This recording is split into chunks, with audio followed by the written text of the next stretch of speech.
আসসালামু আলাইকুম এভরিওয়ান। আজ আমি তৈরি করতে যাচ্ছি দই কাতলা। এখানে 4 পিস কাতলা মাছ নিয়েছি, লবণ আর হলুদ দিয়ে রেখেছি। এগুলোকে ভালো করে মাখিয়ে নেব।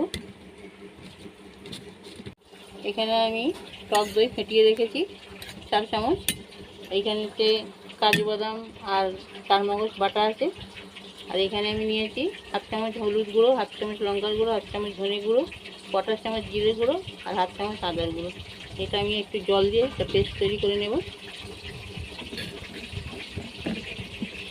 ননস্টিক কড়া নিয়েছি, এতে আমি সর্ষের তেল দিয়েছি। তেলটা আমার গরম হয়ে গেছে, তাহলে মাছগুলো ভেজে নেব।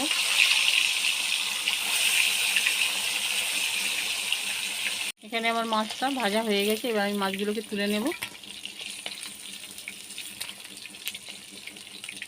খুব কড়া। এখানে মাছ ভাজা তেলটা আমি অন্য কড়াতে ট্রান্সফার করে দিয়েছি। এখানে একটা ফোড়নের জন্য শুকনো লঙ্কা, 2টো এলাচ, 2টো লবঙ্গ, একটা ডালচিনি, একটা তেজপাতা, এটা আমি ফোড়ন দেব।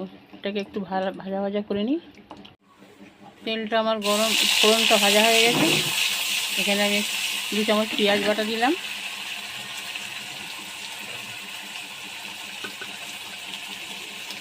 এইখানে মশলাটা দিয়ে দিলাম। এবার এটাকে ভালো করে কষাবো।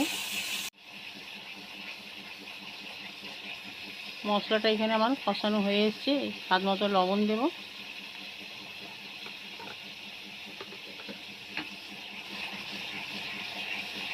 এখানে কাজু বাদাম আর চারমগজ বাটাটা দেব।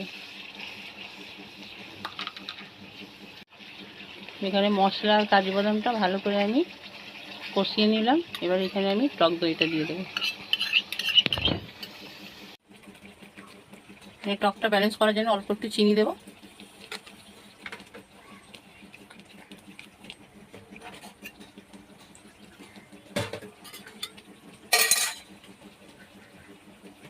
এখানে দইটা বাটিটা ধুয়ে জলটা দিয়ে দিলাম। এবার এখানে মাছটা দিয়ে দেবো। মাছটা ফুটে উঠলে আমার দই কাতলা রেসিপিটা, একটু জলটা শুকোবে, আর দই কাতলা রেসিপিটা সম্পূর্ণ রেডি। জলটা শুকিয়ে গেলে আমি এটা সার্ভ করে দেখাবো আপনাদের। তেলের উপর তরকারিটা আমার এসে গেছে, তার মানে আমার দই কাতলাটা পুরো সম্পূর্ণ রেডি হয়ে গেল সার্ভ করার জন্য।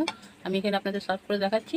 আমার রেসিপিটি যদি ভালো লাগলো আপনাদের, তাহলে আমাকে লাইক, কমেন্ট, শেয়ার করবেন। আর চ্যানেলটিকে একটা সাবস্ক্রাইব করে দেবেন। ফেসবুক কিংবা ইনস্টাগ্রাম থেকে দেখলে আমাকে ফলো করবেন। আল্লাহ হাফিজ।